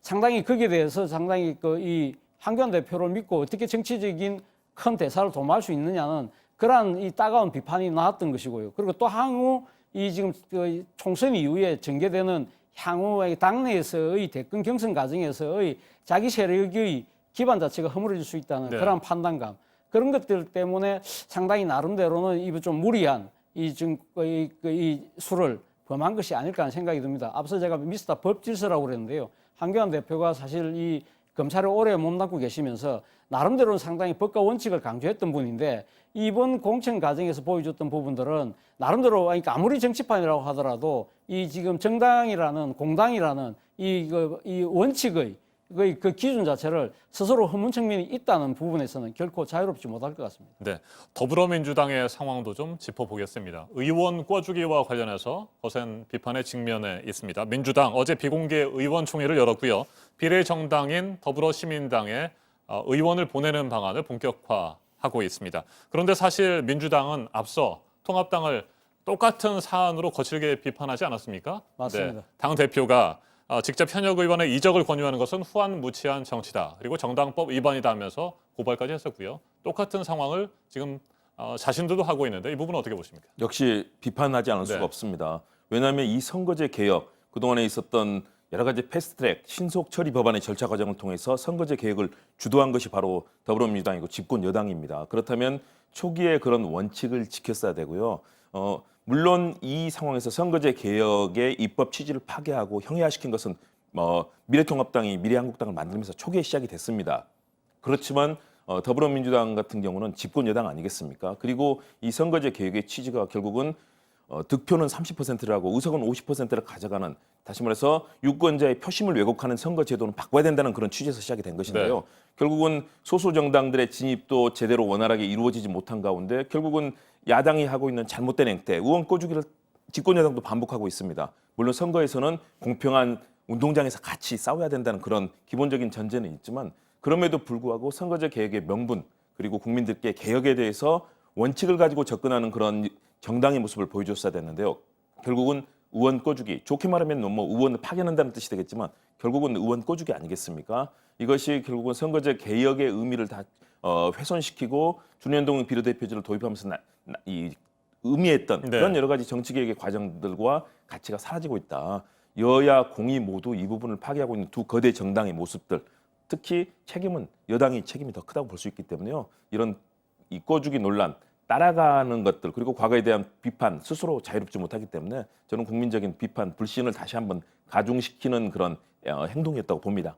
네, 차재원 교수님, 네. 뭐 여야 가릴 것 없이 네. 정말 문제 행위를 계속하고 있는 겁니다. 그렇죠. 지금 뭐 여야 입장에서 보면 그러니까 선거라는 그러니까 당면한 정치적 과제를 먼저 풀어야 된다는 그런 절박감이 앞서는 것 같습니다. 그럼에도 불구하고 사실 이 진보적 가치를 표방하고 있는 민주당이라고 한다면 좀 더 그러니까 원칙적인 노선을 걸어서야 되는 것이 아닐까라는 생각이 듭니다. 그런 측면에서 본다고 한다면 자신들이 강력하게 비판했던 미래통합당의 잘못된 행태를 그대로 지금 따라하고 있는 모습 자체는 아마 지금 그 민주당을 지지하는 유권자층에서 상당한 실망감이 대두되지 않을까 하는 생각이 듭니다. 특히 어제 이런 비판에 대해서 윤호중 사무총장이 한 이야기 자체는 말 그대로 제가 봤을 때는 경강부회를 넘어서 좀 개변이 아닐까 하는 생각이 듭니다. 미래통합당 같은 경우는 그러니까 이 비례유승정당인 미래한국당을 주도적으로 창당했지만 자신들은 이번 그러니까 이 비례정당을 만든 것이 아니라 시민사회가 만들고 있는 그 부분에 참여하기 때문에 다르다. 그렇기 때문에 우리는 의원들을 지금 그러니까 보내는 부분에 대해서는 그러니까 지금 미래통합당이 주도하는 그런 행태하고는 다르다고 이야기하는데 과연 국민들이 그렇게 생각할까요? 이 부분에 대해서 박찬대 원내대변인이 그런 이야기를 했습니다. 국민의 시각에서는 당연히 그렇게 이야기할 수밖에 없다고, 차라리 민주당 입장에서 그러한 부분들이 잘못된 것이라고 한다면 오히려 국민한테 솔직하게 우리 사실 이런 측면 때문에 할 수 없이 이렇게 갈 수밖에 없었습니다. 그런 부분들을 솔직하게 이야기해 놓고 이 사과를 전제하고 난 뒤에 이러한 정치적 행태를 하는 것이 오히려 더 바람직하지 않을까. 자신들의 행위는 상당히 미화시키고 상당히 이 나름대로 이 합리성을 갖고 있는 것처럼 이야기하는 그러한 행태 자체가 오히려 더 큰 정치적 불신과 혐오를 조장하는 하나의 요인이 아닐까 하는 생각이 듭니다. 네, 정책은 실종되고 의석수 경쟁에만 매달리고 있습니다. 21대 총선, 최악의 총선이 될 거다. 뭐 이런 예상들을 누구나 다 하고 있는 것 같습니다. 여러 차례 저희가 지금 얘기를 하고 있습니다만 과연 정치인들, 각 정당, 유권자들을 보고 있기는 할까요? 어떻게 보십니까? 뭐 보고 있기는 할 네. 겁니다. 대신에 그것을 정당의 이익 차원에서만 접근하는 것들. 그냥 표로만 생각하는 거죠. 그렇습니다. 그런 부분은 분명히 바뀌어야 된다. 그리고 마지막까지 정책 경쟁의 끈을 놓아서는 안 됩니다. 진보의 가치, 보수의 가치, 그리고 어떻게 하면 국민들이 원하는 지금 뭐 코로나19를 비롯해서 현대 사회가 닥치고 있는 많은 상황들, 제4차 산업혁명 시기에 변화하고 있는 여러 가지 가치에 대해서 어떻게 정치가 앞장서서 국민들의 그 괴로움을 달래줄 것인가.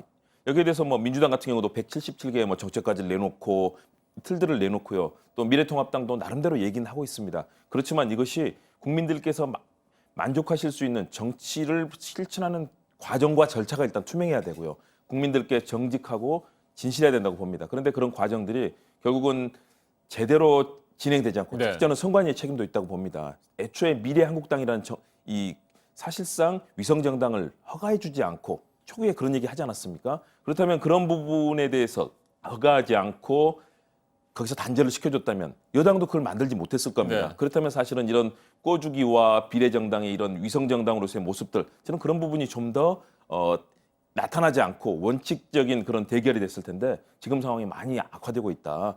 단호하게 대처해야 되고요. 또 정당들이 이런 모습 보일 때는 저는 유권자들이 현명한 선택이 필요하다고 봅니다. 그동안 20대 국회 법안 통과율 30% 역대 최악이고요. 더불어서 막말, 여러 가지 사천, 불법 많은 논란들이 컸었거든요. 이런 곳들에서 주도적인 역할을 했던 의원들 과감하게 이번에는 정말 탈락시키고 유권자들이 표로 심판하셔서 이번 선거에서 21대 총선에서는 그래도 좋은 인재들이 최돈 옥석이 걸러져서 좋은 그런 정치인들이 국회에 진입하게 해야 된다. 정당들이 역할을 못하기 때문에 유권자들께서라도 회초리를 단단하게 드셔야 될 것 같습니다. 네, 얼마 전까지만 해도 뭐 곤혹스러워하는 표정이라도 뭐 네. 살짝 보여주지 않았습니까? 네. 그런데 총선이 다가올수록 이제 뭐 아예 드러내놓고 꼼수와 더 큰 꼼수를 이어가고 있는 상황입니다. 결국에는 김 교수님이 말씀을 하신 것처럼 유권자들을 심판할 수밖에 없는 상황인 것 같아요. 그렇죠. 그런데 문제는 유권자들이 심판의 그러니까 지금 할 수 있는 이 폭 자체가 상당히 좁아져 버렸다는 겁니다. 앞서 말씀하신 것처럼 지금 이 사실 이번 선거제가 상당히 제도가 바뀌었지 않습니까? 바뀐 이유 중에 하나가 소위 말해서 그러니까 지금 거대 양당 대결 구도를 조금 더 완화시키고 이 소수 정당들을 원내에 진출시켜서 조금 다양한 정치 세력들이 연립과 연정을 통해서 대화 타협의 정치를 하겠다는 것이 아마 이번 선거 제도의 개혁의 취지였다고 한다면 그러한 그 자체가 지금 거대 양당이 이 꼼수 비례 정당을 만듦으로써 다시 이 지금 거대 양당 간 대결 구도로 지금 회귀하는 그런 상황이라고 한다면 유권자들 입장에서도 상당히 선택의 폭이 결국은 지금 뭐 예를 들면 민주당이냐 통합당이냐는 이 두 가지 선택지밖에 없는 상황이라고 할 수밖에 없는 상황이거든요. 그런 상황에서 지금 유권자들이 어느 특정 세력이 잘못했다고 해서 심판을 내리기에는 정말 상당히 좀 답답한 그런 현실이 되지 않을까. 그렇다고 한다면 사실 그런 측면에서 보면 투표율 자체가 상당히 저하될 가능성이 높다. 과연 이러한 국민의 참여가 상당히 많이 떨어진 상황에서 어느 특정 정파가 승리한다고 해서 그러한 그 정치적인 기대를 토대를 가지고 과연 자신 있게 국정을 운영할 수 있을까? 그런 과정에서 또 다른 또 이 진영 간의 대립과 갈등, 격화가 될 경우에는 오히려 이 총선에서 승리한 세력이 상당한 정치적 부담을 가지고 다음 대선에 임할 수밖에 없다고 한다면 오히려 거기서 국민적 심판을 오히려 강하게 또 받을 수도 있다는 생각도 듭니다. 네, 이 같은 상황에서 선거관리위원회가 무엇을 하고 있느냐 이런 뭐 지적들, 비판들이 많습니다. 저희 맞짱 토론에서도 관련해서 토론을 여러 차례 진행을 했었고요. 끝으로 선거관리위원회의 역할에 대해서 지금 시급하게 필요한 역할은 무엇인지 말씀을 좀 듣도록 하겠습니다. 네, 여야가 지금 그런 자기 당 중심적인 정당으로서 본래의 의무, 국민을 위한 그런 복무가 아니라 결국은 사당의 이익을 복무하는 그런 모습을 보이고 있거든요. 그런 측면에서 선거법 위반 사례라든가 다양한 그런 행태들이 나타나고 있는데요. 저는 선관위가 적시에 여기에 대해서 경고하고 또 법적인 조치를 취하는 것이 필요하다고 봅니다. 이렇게 선거법 자체가 가능한 열려 있는 것이 좋지만요. 이런 행태를 이 국민의 이 민의 기관인 헌법 기관을 뽑는 이런 선거에서 계속해서 이런 불법적인 행태, 탈법적인 행태들이 지금 난무하고 있고 사실상 국민들 눈에는 이건 아닌데 이건 불법인데라고 상황을 방관하는 그런 모습도 있거든요. 그런 측면에서 선관위가 적절하게 계도하고 또 경고하고 처벌에까지도 나서는 것들 이런 모습을 보여줄 때 물론 선거가 약간 위축될 수 있는 가능성도 있지만 이런 불법적인 행태들이 다시는 나타나지 않도록 선관위가 적절한 시점에 이런 제재하거나 또는 처벌하는 나서는 것도 중요하다고 봅니다. 그런 측면에서 빠르게 상황에 대해서 유권 해석도 해주고 해서 이 상황을 정리하는 선관위의 발빠른 역할도 필요해 보입니다. 네, 차재원 교수님 어떤 의견이세요? 저는 두 가지인데요. 선관위가 지금 해야 될 지금 조치가 첫 번째는 이번 비례위성정당과 관련된 부분에 대해서 아마 지금 26일부터 이제 후보 등록을 하지 않습니까? 후보 오늘부터 시작이 되는 거죠? 예, 오늘부터 네. 시작되죠. 그러니까 비례 후보를 등록할 때는 당 이번 개정선거법이 규정하고 있는 민주적 심사와 민주적 투표 절차를 거쳤는지 그 부분에 대해서 이 제대로 된 그러니까 지금 절차를 밟았는지에 대한 여러 가지 이 자료를 제출하도록 되어 있습니다. 그러니까 여러 가지 당내에서 어떤 회의를 했고 어떤 과정을 거쳤는지가 이 문서로 규정을 해서 그러니까 낼 수밖에 없는데 네. 이 부분이 과연 개정선거법의 취지와 분명하게 부합되는지 이를 따져보고 그렇지 않을 경우에는 후보 등록 자체가 하자가 있는 경우는 거부할 필요도 있다는 생각이 들고요. 또 두 번째는 지금 일부 지금 선거운동 현장에 지금 낙선 운동을 하는 그러한 이 세력들이 나타나서 실질적인 선거 운동을 방해하는 부분에 대해서는 지금 그러니까 선관위가 상당히 이거는 공정선거를 위반할 수 있는 그리고 또 표심과 민심을 왜곡할 수 있다는 중대한 사태로 인식해서 분명하게 이 개입을 해서 법적 제재를 할 필요가 있다는 생각이 듭니다. 알겠습니다. 중앙선거관리위원회 철저한 심판자 역할이 지금 시급한 상황인 것 같습니다. 오늘 맞짱 토론 여기에서 마무리하도록 하겠습니다. 차재원 부산가톨릭대 특임교수, 김홍국 대진대 개원교수와 함께했습니다. 두 분 토론 잘 들었습니다. 감사합니다. 감사합니다. 검찰이 윤석열 검찰총장의 장모 최모 씨의 장고증명서 위조 혐의에 대해서 기소할지 말지를 조만간 결정합니다. 최 씨를 비롯한 사건 관계자들의 조사는 마무리 단계라고 합니다. 정혜성 기자가 보도합니다. 최근 윤석열 검찰총장의 장모 최모 씨가 비공개로 검찰 조사를 받은 것으로 알려졌습니다.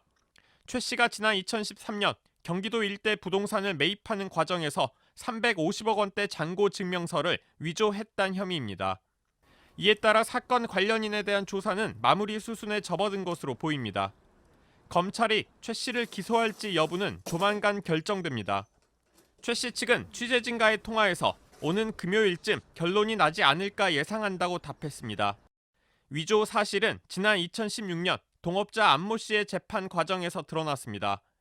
최 씨도 이때 위조한 사실을 인정한 바 있습니다. 다만 위조의 경위를 두고선 양측이 팽팽하게 맞섭니다. 안 씨는 장고 증명서를 최 씨가 건네줬고 가짜라고 생각 못했다고 주장했습니다. 반면 최 씨는 허위 증명서를 만든 건 안 씨의 독촉으로 한 일이라는 입장입니다. 지난해 9월 말 법무부에 관련 진정서가 접수됐고 대검을 통해 10월 의정부지검으로 넘겨졌습니다. 하지만 본격적인 수사는 이달부터 시작된 상태입니다. JTBC 정혜성입니다. 네, 우리나라에 대해서 항공기 운항 금지 조치를 내린 나라들이 있죠. 그 가운데 체코가 이를 해제를 했습니다. 프라하에서 인천 직항 노선 운항을 다시 하겠다는 건데요. 보도 연결해서 알아보겠습니다. 체코가 이렇게 결정을 하는데 어떤 배경이 있었습니까? 네, 체코 정부의 이런 조치는 한국의 투명한 코로나19 대응 조치와 함께 호전된 상황이 반영됐기 때문으로 풀이됩니다. 체코 정부는 코로나19 위험 국가에서 한국과 중국을 제외했습니다. 대신에 미국과 이스라엘, 말레이시아 등 6개 나라를 추가했습니다. 또한 한국과 체코 간의 직항 노선 금지 조치를 지난 24일부터 해제했다고 주체코 한국 대사관이 전했습니다. 다만 한국의 프라하와 인천 노선 운항이 재개되기까지는 시간이 걸릴 것으로 보입니다. 현재 유럽연합이 4월 16일까지는 외국인 여행객 등 입국 금지 조치를 내렸기 때문입니다. 네, 미국에서는 이 코로나19 치료제로 쓰일 수 있는 약품들이 계속 언급이 되고 있습니다. 여기에 대한 논란도 있고요. 치료 시험이 또 새로 시작이 된다고 하는데 어떤 방식입니까? 네, 뉴욕 헌혈센터가 코로나19 완치자들의 혈장을 코로나19로 유증한 환자를 치료하는 데 이용할 계획이라고 밝혔습니다. 회복기 혈장 치료법으로 불리는 이 과정은 코로나19에서 회복한 사람의 혈장에 코로나19 항체가 있는지를 먼저 확인한 뒤에 이 혈장을 환자에게 주사하게 됩니다. 미 식품의약국 FDA도 혈장 치료를 이용할 수 있도록 촉진하고 있다고 밝혔습니다. 지역 병원들은 자격을 갖춘 헌혈자를 뉴욕 헌혈센터로 보내게 되고 FDA가 환자에 대해서 이 처방을 사용해도 될지 매번 판단해서 승인하는 그런 절차를 거칠 예정입니다. 끝으로 청와대와 국토부 등 공무원 다주택자 27명이 지난해 집을 판 것으로 나타났습니다. 교육부 5명, 청와대 4명, 국토부와 농림부 3명 순이었는데요. 27명의 고위공직자 중에 5명이 특별 공급받은 세종시 아파트를 처분한 것으로 파악됐습니다. 지금까지 아침에 지금 JTBC 이재승입니다.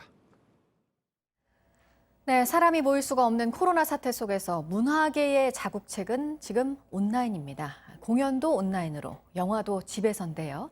강유정 평론가와 좀 더 얘기해 보도록 하겠습니다. 어서 오세요. 네, 안녕하세요. 네, 요즘 뭐 꽃은 한창 피는데요. 뭐 나들이 가기도 쉽지가 않고, 네. 뭐 영화 보기, 공연 보기, 뭐 여전히 그렇고요.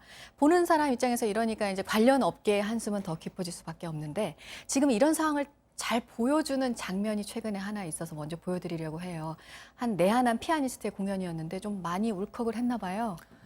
최근에 모든 공연들이 다 취소되고 있습니다. 왜냐하면 아무래도 지금 등 뒤로 보이는 관객의 특성상 관객석에서 네. 좀 밀집할 수밖에 없기 때문인데 의외로 좀 공연을 했던 발렌티나 리스치라는 러시아 출신의 피아니스트 공연이 있었습니다. 네. 그런데 지금 이렇게 베토벤의 피아노 곡들을 쭉 연주를 하고 있는데 지금 보시다시피 마스크 쓰고 마스크를 연주하네요. 착용한 채 연주를 하기도 했고요. 네. 뭐 말하자면 워낙 관객석과 거리가 떨어져 있어서 피아니스트까지 이렇게 마스크를 착용하지 않아도 되었는데 그래도 아무래도 여러 분위기상 착용을 하고 연주를 했다고 하고요. 무엇보다 이제 연주 중간에 이제 관객을 돌아볼 수밖에 없고 이제 인사도 할 수 있잖아요. 네. 그럴 때 관객석 일단은 3분의 1 정도 차 있었다고 합니다. 네. 왜냐하면 좀 거리를 두고 앉아야 하기 때문에 그리고 관객들이 모두 다 이렇게 마스크를 착용하고 있는 모습을 그랬겠죠. 보고 네. 좀 울컥했다고 해요. 그래서 좀 눈물을 쏟는 장면이 연출이 됐는데 네. 이 자체가 매우 상징적인 거죠. 왜냐하면 공연을 하기도 힘들었지만 공연을 올리기도 했고 그리고 또 이렇게 비창이라던가 우리가 잘 알고 있는 이제 베토벤의 연주를 하게 되면서 감정에 좀 격앙됐기도 했지만 러시아에 계신 86세 노모가 계신다고 해요. 근데 그런 상황과 연동이 되면서 좀 감정이 북받쳐서 눈물을 흘렸다고 하는데 그 부분을 보면서 많은 분들이 또 음악에 대한 몰입도 있었지만 상황에 대한 네. 어떤 공감 때문에 같이 울컥했다라고 해서 이제 공연 뒤 소식이 들리고 있습니다. 네, 지금 뭐 상징적인 딱 장면이라고 얘기도 하셨는데 저희가 한참 동안 저희 뉴스 체크에서 문화 소식 전해드릴 때 그냥 취소 이런 소식을 많이 전해드렸었어요. 근데 지금도 여전히 뭐 있기는 하지만 요즘은 그래서 자구책으로 다른 방법들을 찾고 있다. 이런 방법으로 공연을 한다. 이런 소식을 또 많이 전해드리고 있어요. 그러니까 주로 온라인으로 공연을 하는 거잖아요. 그러니까 왜냐하면 처음에 뭐 한 2주 그리고 2주 이렇게 사회적 거리두기가 조금씩 늘어나면서 아마도 대개의 우리 시민들도 그렇지만 업계 관계자분들도 장기화될 것으로 예상을 하고 있는 겁니다.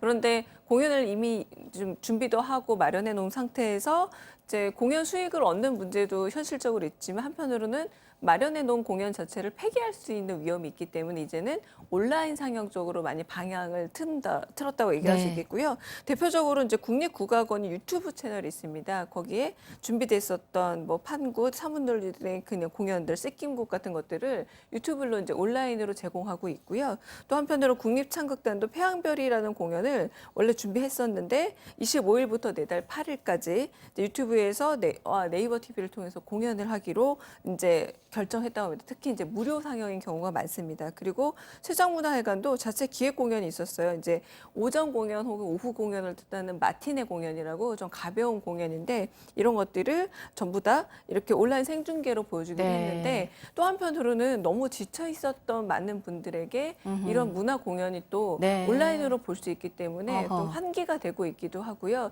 어떤 점에서는 좀 발길을 닿기 어려웠던 좀 소외되었던 계층들한테 오히려 온라인 그런 계층들에게는 의미도요.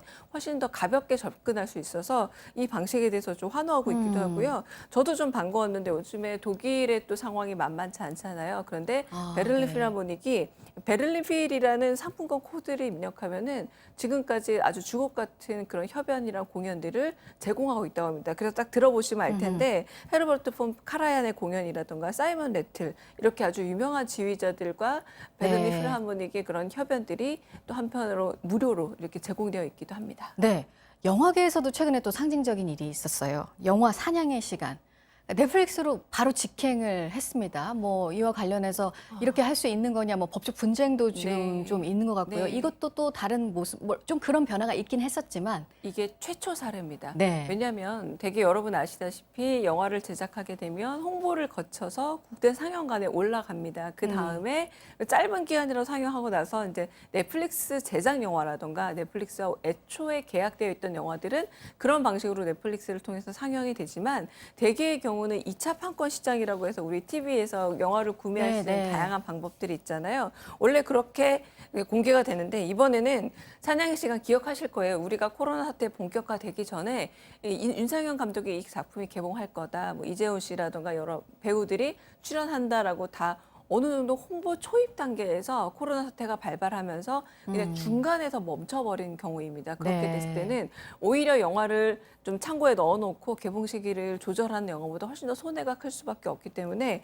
이번에 좀 약간 획기적으로 아예 넷플릭스에서 개봉하겠다 해서 지금 4월 10일로 넷플릭스 개봉이 예약되어 있는데 이게 네. 너무나 특이한 상황인 게 넷플릭스 예. 제작 영화도 아니고 원래는 개봉관에서 영화를 하기로 했던 것들이 방향을 아예 틀었기 때문에 그래서 방금 말씀하신 것처럼 홍보사라던가 배급사와 그러게요. 좀 법적 분쟁까지 있습니다. 그러나 또 영화의 입장에서 보자면 넷플릭스가 아마 손익분기점을 맞춰주지 않았을까라고 지금 짐작이 되고 있는데 네. 총 이제 말 그대로 110여억 원 정도 되는 큰 제작비가 들어간 영화이기 때문에 300만 명 이상의 영화를 봐야 되는 상황이었거든요. 그래서 이제 이렇게 좀 해외 배급과 관련된 좀 논쟁을 뒤로 한 채 개봉을 하게 됐고 네. 그렇기 때문에 지금 결백, 콜, 침입자 같은 다른 영화들도 지금 다 개봉을 미루고 있는데 상황을 지켜보고 있는 상황이라 생각보다 영화 하반기에 이 넷플릭스 개봉이 어떤 영향을 미칠지 좀 두고 봐야 될 좀 중요한 지점이 됐습니다. 네, 참 지금 영화계도 어려워서요. 그 공동 성명을 또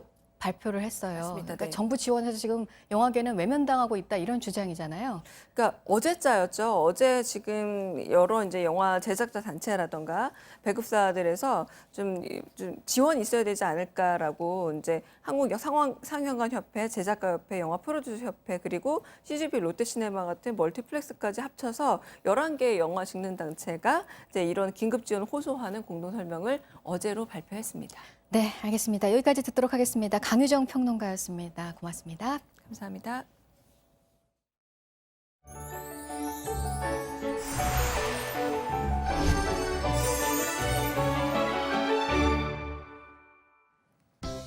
오늘 아침 남부 곳곳과 제주를 중심으로 비가 오고 있습니다. 비구름은 점차 북동쪽으로 이동하면서 밤에는 전국 대부분 지역으로 강수구역이 확대되겠습니다. 내일까지 제주 산간에는 300mm 이상, 그 밖에 제주에 최대 150mm가 쏟아지겠습니다. 남부지방에는 최대 80, 중부지방에는 대체로 30mm 정도 내리겠습니다. 제주에는 오후부터 바람도 강하겠습니다. 밤사이 해안 지역에도 강풍이 예상돼 시설물 관리에 유의하셔야겠습니다. 오늘 낮 기온은 서울이 20도, 광주와 대구가 18도가 되겠고요. 북한은 해주와 개성이 16도까지 오르겠습니다. 비는 내일 서쪽 지역부터 그치기 시작해 저녁 무렵 대부분 개겠습니다. 기상정보였습니다. 아침엔 뉴스워치, 오늘 하루 관심을 가지고 지켜봐야 할, 기억해야 할 뉴스 끝으로 정리해드립니다. 미성년자 등을 협박해 성착취 불법 촬영물을 제작하고 유포한 혐의로 어제 검찰에 송치된 텔레그램 박사방의 운영자 조주빈에 대한 수사가 오늘부터 본격적으로 시작됩니다. 서울중앙지검은 조주빈과 공범들을 수사하기 위해서 디지털 성범죄 특별수사 TF를 구성했습니다. 검사 9명과 수사관 12명 등 21명이 박사방 사건을 비롯한 관련 사건들을 전반적으로 수사하게 됩니다. 아동 음란물 제작과 강제추행, 협박 등 적용할 수 있는 법리 검토도 진행합니다. 다음 달 6일에서 개학이 더 미뤄지는 것에 대비해서 정부가 온라인 개학을 검토하고 있습니다. 온라인 수업이 이뤄져도 수업 일수로 인정하는 방안도 마련을 하고 있는데 다음 주부터는 원격교육 시범학교가 운영이 됩니다. 미래통합당의 5개 지역구 공천 결과가 어제 전격적으로 뒤집혔습니다. 특히 인천 연수을 선거구의 경우 공천관리위원회가 민경욱 의원의 공천 무효를 최고위원회에 요청했지만 황교안 대표가 이끌고 있는 최고위원회는 밤늦게 민경욱 의원의 공천을 확정지었습니다. 6단계 공천 과정을 거치면서 모두 4차례 결정이 번복된 겁니다. 당 지도부와 공천관리위원회 극심한 내부 갈등이 이어지고 있습니다. 21대 국회의원 300명을 선출하게 될 4.15 총선 선거전이 본격화됩니다. 오늘부터 내일까지 후보 등록이 진행됩니다. 공식 선거운동이 시작되는 다음 달 2일 전에는 허용된 방법으로만 선거운동을 할 수가 있습니다. 오늘 전해드릴 소식은 여기까지입니다. 이상으로 JTBC 뉴스 아침엔 목요일 순서 모두 마치겠습니다. 건강한 하루 보내시기 바랍니다. 고맙습니다.